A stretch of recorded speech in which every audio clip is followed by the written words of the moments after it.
সাগর ইসলামের দৃষ্টিতে আল্লাহর এক মহিমান্বিত সৃষ্টি, যার মধ্যে মানবজাতির জন্য অনেক শিক্ষা ও উপকারিতা রয়েছে। কুরআন ও হাদিসে সাগরের বিভিন্ন দিক তুলে ধরা হয়েছে। ১. আল্লাহর কুদরতের নিদর্শন।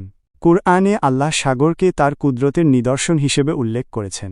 সূরা আর রহমানের ১৯-২০ নম্বর আয়াতে বলা হয়েছে, তিনি দুই সমুদ্রকে প্রবাহিত করেছেন, এরা পরস্পর মিলিত হয়, কিন্তু এদের মাঝে রয়েছে এক অন্তরায়, যা তারা অতিক্রম করে না।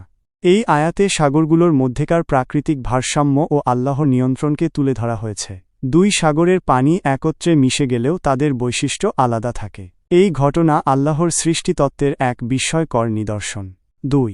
রিজিক ও নেয়ামত। সাগর মানুষের জন্য রিজিকের এক অন্যতম উৎস। সূরা আল মায়েদার ৯৬ নম্বর আয়াতে বলা হয়েছে, সমুদ্রের মাছ তোমাদের জন্য হালাল করা হয়েছে, যাতে তোমরা তা খাদ্য হিসেবে গ্রহণ করো।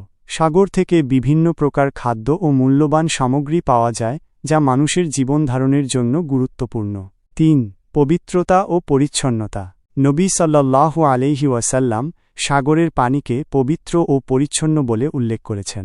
তিরমিজি শরীফের ৬৯ নম্বর হাদিসে বলা হয়েছে, এর পানি পবিত্র এবং এর মৃত বস্তু, মাছ হালাল। সাগরের পানি প্রাকৃতিক পরিচ্ছন্নতার কাজ করে, যা পরিবেশের জন্য গুরুত্বপূর্ণ। ৪. আল্লাহর রহমতের প্রতীক।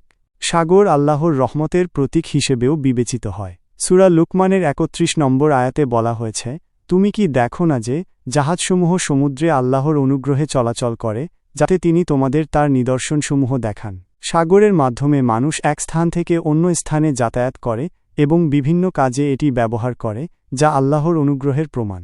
সাগর শুধু জলরাশি নয়, বরং আল্লাহর সৃষ্টিতত্ত্বের এক মহান নিদর্শন। এর মাধ্যমে মানুষ আল্লাহর কুদরত, রহমত ও নেয়ামতের পরিচয় পায় এবং এর থেকে শিক্ষা গ্রহণ করে।